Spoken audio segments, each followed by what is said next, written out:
दोस्तों जय मसीह। आप सभी का प्रभु यीशु मसीह के नाम में बहुत बहुत स्वागत है 5 minutes Bible study with pastor Daniel Raj के इस प्रोग्राम में। आगे बढ़ने से पहले दोस्तों जल्दी से आपको याद दिला दो, अगर मेरे चैनल को आपने अभी तक सब्सक्राइब नहीं किया है तो जल्दी से सब्सक्राइब कर लें। आइकन बेल दबाना ना भूलें ताकि मेरे मैसेजेस अपलोड होते हैं वो आप तक पहुंच जाएंगे। पेज को लाइक कर लीजिए, डेनियल राज पेज को, क्योंकि मैं वहाँ से लाइव आता हूँ तो आप मुझे देख सकते हैं, सुन सकते हैं। आपको करना क्या है, ये थंब को प्रेस करना है, फिर आप मेरे साथ में जुड़ जाओगे। मसीह मंथन बैठक व्हाट्सअप ग्रुप दोस्तों ऑलरेडी स्टार्ट हो चुका है।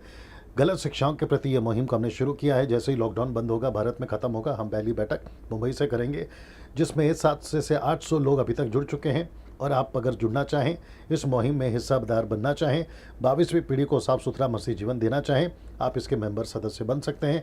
और जैसे ही हम इसकी बैठक करेंगे, आपको हर एक चीज़ समझाई जाएगी। तब तक आपको करना क्या है, इनमें से किसी के नंबर पे कॉल करना है और उन्हें कहना है कि आपको व्हाट्सएप ग्रुप में ज्वाइन करें। याद रखिए, इसी नंबर पे कॉल करना है, सुबह 10 से 9 बजे तक ही करना है। आपको जो है, अगर कॉल नहीं उठाते ये लोग, तो आपको दोबारा कोशिश करनी है, दूसरे दिन फिर कोशिश करनी है ताकि ये उठा सके। चलिए दोस्तों, साथ ही साथ आपको याद दिला दो, 2 स्लाइड्स मैंने बढ़ा दिए हैं। एक है ये क्या है मैं आपको समझा देता हूँ। मेरे मैसेजेस, मेरे प्रचार, मेरे टॉपिक्स जिस पर मैं प्रचार करता हूँ, मिल्क ड्रिंकिंग वाले क्रिश्चियंस के लिए पोस्ट, क्षमा करें, वीडियो नहीं है, मेरा प्रचार नहीं है। तो आपको बहुत ध्यान से सुनना होगा। ऐसे लोग मेरे वीडियोस को ना देखें, और अगर देखते भी हैं तो चुपचाप से देखें, कमेंट्स उल्टा सीधा ना करें, क्योंकि वो धीरे धीरे बातों को समझ जाएंगे तो जो है उनको चीज़ें समझ में आएंगी। साथ ही साथ अधूरे ज्ञान या फिर ना समझ ऐसे सेवक जो बाइबल को ठीक से नहीं जानते हैं, उनको भी मैं कहना चाहूँगा कि मेरे वीडियोस को वो लोग ना देखें। अगर देखते हैं तो चुपचाप से देखें, उल्टा सीधा कमेंट्स ना करें, अन्यथा उन्हें ब्लॉक किया जाएगा या फिर उनके कमेंट्स को रिमूव किया जाएगा। चलिए दोस्तों, आज का विषय बड़ा दिलचस्प है, आपके बीच में रखने जा रहा हूँ। मेरा मकसद आपको ट्रेन करना है, इक्विप करना है खरी शिक्षाओं के साथ में। 26 साल से जो मैं सेवा में हूँ, मेरा फ़र्ज़, यह मेरा मकसद या मेरी रिस्पॉन्सिबिलिटी है मसीह की देह में होने के चलते, क्योंकि यीशु की कलीसिया एक है और हम सब उसके अंग हैं, यूनिवर्सल चर्च है। और उसी के चलते मेरा फ़र्ज़ है कि मैं आप तक सही शिक्षा लेकर आऊँ, चाहे वो सोशल मीडिया हो, क्रूसेड हो, कन्वेंशन हो या मेरा चर्च का पुलपिट हो, मैं वहाँ से यीशु की सही शिक्षा को आपके बीच में रख सकूँ। आज का विषय है ये, पवित्र आत्मा सुसमाचार से प्यार करता है। जी दोस्तों, आपने शायद पहले इसके कभी ऐसा टॉपिक, ऐसा सब्जेक्ट नहीं सुना होगा। क्या पवित्र आत्मा भी प्यार करता है? जी, पवित्र आत्मा प्यार करता है सुसमाचार से। मैं वापस कहता हूं कि जैसा पवित्र आत्मा प्यार करता है सुसमाचार से, ऐसा प्यार इस पृथ्वी पे मुझे नहीं लगता कोई कर पाएगा, क्योंकि मिशन पवित्र आत्मा का यही है, सुसमाचार। मेरे पिछले वीडियोस मैं प्रचार कर चुका हूं, उसके बारे में बात कर चुका हूं, लेकिन मैंने सोचा कि ये जो सब्जेक्ट है जो मुझे प्रभु देता है, मैं आपके बीच में रख सकूं। पवित्र आत्मा सुसमाचार से प्यार करता है ना। क्या कभी सोचा था पवित्र आत्मा सबसे ज्यादा प्यार किससे करता है? जी हाँ, सुसमाचार से। पवित्र आत्मा की तड़प क्या है? सुसमाचार। मैं रिपीट करता हूं, पवित्र आत्मा की तड़प क्या है? सुसमाचार। प्रेरितों की किताब उसका 8:29 में हमको एक झलक ऐसी दिखती है पवित्र आत्मा की, या तड़प ऐसी दिखती है पवित्र आत्मा की, कि फिलिप से कहता है कि निकट जाकर इस रथ के साथ में हो ले। क्यों? क्योंकि पवित्र आत्मा ने देखा एक ऐसा व्यक्ति जिसको सुसमाचार की बहुत जरूरत है, यानी कि खोजा, यूनक, और वह फिलिप के पास में सुसमाचार था।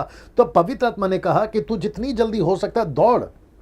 मैं रिपीट करता हूं कि वो कहता है कि दौड़, और वचन कहता है कि फिलिप उसके साथ में, रथ के साथ में दौड़ा और उसने वचन को सुनाया। तो यहां पे हमें दिखती है पवित्र आत्मा की तड़प किसके प्रति? सुसमाचार के प्रति। सुसमाचार क्या है? यीशु मसीह है। यीशु मसीह ने क्या किया? क्रूस पे मरा। किसके लिए मरा? मानव जाति के लिए मरा। हिंदू हो, मुस्लिम हो, सिख हो, ईसाई हो, इस देश का हो, उस देश का हो, नेशनल हो, इंटरनेशनल हो, अमीर हो, गरीब हो, रोडपति, करोड़पति, टाटा, बिरला, अंबानी, लंदन का प्रिंस, या फिर प्रेसिडेंट, या फिर दुनिया का कोई भी नेता, अभिनेता, उन सभी के लिए सुसमाचार की जरूरत है। और पवित्र आत्मा इस मिशन के साथ में 2020 साल पहले इस पृथ्वी पर यीशु के द्वारा भेजा गया, और वो चाहता है कि हर एक व्यक्ति का उद्धार हो और हर व्यक्ति को सुसमाचार मिले ना। दोस्तों, इसको देखिए, रोमी की किताब उसका 8:26 में, इसी रीति से आत्मा भी हमारी दुर्बलता में सहायता करता है, क्योंकि हम नहीं जानते कि प्रार्थना किस रीति से करना चाहिए, परंतु आत्मा आप ही ऐसी आहें भर भर कर जो बयान से बाहर है हमारे लिए विनती करता है। टोटल चैप्टर 8 इसका कॉन्टेक्स्ट या कॉन्सेप्ट क्या है? जी हाँ दोस्तों, 8 का 17 यदि पढ़ोगे तो पौलुस कहता है कि हम यीशु के लिए दुख उठाएंगे, यीशु के सुसमाचार के लिए, उसके राज्य के लिए। फिर कहता है, वचन कहता है कि हम सबको उसने एक ऐसी सेवकाई दी है जो कहता है कि अगर हमें उसमें दुख उठाना पड़े तो संसार से हमें दुख उठाना होगा, वो चाहे क्लेश हो, बीमारी हो, कई 17 से जो है ज़्यादा बातें वहाँ लिखी है, कोई हमें अलग नहीं कर सकता। ये सारा जो चैप्टर है उसी से आधारित है और ये बताती है कि कैसे with the groaning, English word है ग्रोनिंग, ग्रोनिंग का मतलब है सिसकना। तो पवित्र आत्मा तड़पता है किसी का उद्धार हो, किसी को सत्य मिले। और याद रखो, मैंने वापस कहता हूं, 8वां अध्याय टोटल कॉन्सेप्ट या कॉन्टेक्स्ट यह है कि पृथ्वी पे मनुष्य को उद्धार मिले। पृथ्वी तड़प रही है, सेवक तड़प रहे हैं, पवित्र आत्मा तड़प रहा है कि मनुष्य का उद्धार हो। तो आपको यह बात समझ में आ गई होगी ना। इसको देखिए, पवित्र आत्मा ने पौलुस को कैसा बोझ दिया। देखिए, मैं रिपीट करता हूं कि पवित्र आत्मा ने पौलुस को कैसा बोझ दिया। यहां पे देख लीजिए, रोमियो का 1:16 वो कहता है, क्योंकि मैं सुसमाचार से नहीं लज जाता। पौलुस कहता है, मैं सुसमाचार से नहीं लज जाता, इसलिए कि वह हर एक विश्वास करने वाले के लिए, पहले तो यहूदी और फिर यूनानी के लिए उद्धार की निमित्त है। तो पौलुस कहता है, मैं सुसमाचार से नहीं लज जाता। क्यों? क्योंकि पौलुस जो है वो पवित्र आत्मा से भरा व्यक्ति है। पौलुस का बोझ क्या है? सुसमाचार। और वो कहता है कि ऐसा करने के लिए मैं नहीं लज जाता। वो चाहे यहूदी हो, वो चाहे रोम हो, वो चाहे यूनानी हो, वो चाहे अन्य जाति हो, वो चाहे एथेन का शहर हो जहाँ मूर्ति पूजा से भरा पड़ा था, वो चाहे कोई भी पैलेस हो, राजमहल हो, पौलुस बिल्कुल डंके की चोट पे सुसमाचार का प्रचार करता था। ये किसका बोझ है? ये पवित्र आत्मा का बोझ है। ये किसकी तड़प है? ये पवित्र आत्मा की तड़प है। पवित्र आत्मा किससे प्यार करता है? सुसमाचार से प्यार करता है। तो पौलुस भी किससे प्यार करने लगा? सुसमाचार से प्यार करने लगा। इसलिए वो कहता है कि मेरा सुसमाचार सुनाना मेरे लिए शर्म की बात नहीं है, बल्कि ये तो मेरे लिए सामर्थ की बात है। सीधे ये तो मेरे लिए सामर्थ की बात है ना। इसको देखिए दोस्तों, रोमियोस का 15:20 कहता है, पर मेरे मन की उमंग, किसकी? पौलुस की। कहता है, मेरे मन की उमंग यह है कि जहां जहां मसीह का नाम नहीं लिया गया, मैं वहीं सुसमाचार सुनाऊं। ऐसा ना हो कि दूसरे की नेबे घर बनाओ, ना सुसमाचार सुनाओ। तो पौलुस की उमंग, पैशन, ये पौलुस ऐसा व्यक्ति था जो कहता है कि मुझे तड़प है, मुझे पैशन है, मुझे उमंग है, मुझे जुनून है, मुझे यीशु के सुसमाचार की जुनून है। ये कहां से आया? कौन दे रहा है इसको? पवित्र आत्मा दे रहा है ना। इसको देखिए, प्रेरितों की किताब उसका 18:9 कहता है, प्रभु ने रात को दर्शन के द्वारा पौलुस से कहा, मत डर, वरन कहे जा और चुप मत रहे। क्या कहे जा? सुसमाचार। तो इसका मतलब है कि ऐसा था पौलुस, ऐसी थी पहली सदी की कलीसिया जो पवित्र आत्मा से भरी थी, जो पवित्र आत्मा ने उनको सामर्थ्य दिया था या पवित्र आत्मा उनके अंदर था। तो वही तड़प जो पवित्र आत्मा के अंदर था वहां के सेवकों को देता था। उसमें से पौलुस एक हमें दिखता है ना। इसको देखिए, 1 कुरिन्थियों 9:16 क्या कहता है? देखिए, यदि मैं सुसमाचार सुनाऊं तो मेरा कुछ घमंड नहीं, ये तो मुझे करना ही है, क्योंकि यहां तो मेरे लिए आवश्यक है। See that. फिर वो वचन ये वाला कहता है, यदि मैं सुसमाचार ना सुनाऊं तो मुझ पर हाय। इसका मतलब है वो upon me if I don't preach the gospel. तो इसका मतलब है कि श्राप, ये वाला हाय वो। इसका मतलब है पौलुस कहता है पौलुस कहता है, मुझे सुसमाचार सुनाना जरूरी है। जो मुझे अभी देख रहा है, इस वचन के वसीले से मैं आप सभी से कहना चाहता हूं, आप शायद विश्वासी बनकर 1 साल, 2 साल, 15 साल, 20 साल, 25 साल, 40 साल, मुझे नहीं पता आप कितने साल से विश्वासी हैं, लेकिन क्या आपका सुसमाचार सुनाने का जुनून है? वो तड़प है? वो प्यार सुसमाचार से आपको है? और अगर नहीं है मेरे दोस्तों, तो वचन कहता है, अगर तुम सुसमाचार नहीं सुनाते हो, तुम पर हाय ना। इसको देखिए, अगर भारत के सारे प्रचारक, मैं रिपीट करता हूं, अगर भारत के सारे प्रचारक सिर्फ और सिर्फ सुसमाचार पर ही जोर दें, अब आप देखो क्या होगा। तो जो परिणाम 2000 सालों में नहीं मिला, मैं समझता हूं कि वो 2 साल में मिल जाएगा। मैं रिपीट करता हूं कि भारत के सारे प्रचारक सिर्फ और सिर्फ सुसमाचार पर ही जोर दें, तो जो परिणाम हमको 2000 सालों से नहीं मिला, वो 2 सालों में मिल जाएगा। आपके चर्च से जोर दीजिए सुसमाचार पर, वर्शिपर्स जोर दीजिए सुसमाचार पर, कन्वेंशन स्पीकर जोर दीजिए सुसमाचार पर, टीवी एवांजेलिस्ट जोर दीजिए सुसमाचार पर, हम जैसे सोशल मीडिया पे जो बात करते हैं वो जोर दीजिए सुसमाचार पर।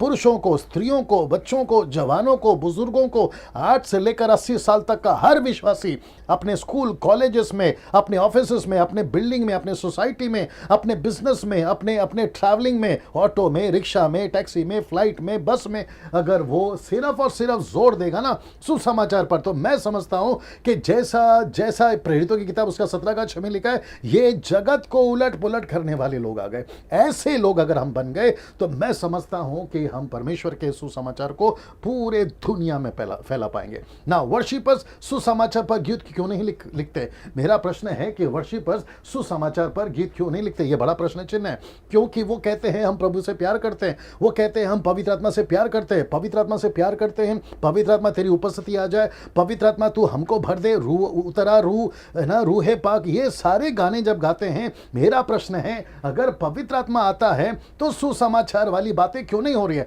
अब प्रश्न ये उठता है तो फिर उनके ऊपर कौन सी आत्मा उतर रही है? जी दोस्तों, आपने ठीक सुना, उनके ऊपर कौन सी आत्मा उतर रही है? फिर मैं वापस कहता हूं, अगर पवित्र आत्मा का पैशन, पवित्र आत्मा का जुनून, पवित्र आत्मा का प्यार अगर सुसमाचार है, तो फिर मेरा प्रश्न है, हम आराधक, प्रचारक और हम जितने भी भारत में, भारत के बाहर, तो फिर हम सुसमाचार पर गीत क्यों नहीं लिख रहे? ऐसे गीत क्यों लिख रहे हैं जो कहते हैं कि प्रभु मुझे तुझसे प्यार है? प्यार करना गलत नहीं है। प्रकाशित वाक्य 2:4 कहता है प्यार वही होगा जो प्रभु का काम करेगा, क्योंकि तेरा पहला सा प्यार चला गया है, मन फिरा, लौट कर आ, पहले के समान काम कर। और प्रभु कहता है कि काम करेगा तो प्यार करेगा, प्यार करेगा तो काम करेगा। यीशु ने यह भी कहा कि जो मुझसे प्यार करता है वो मेरी आज्ञाओं का पालन करता है। तो इसका मतलब है बेस क्या है?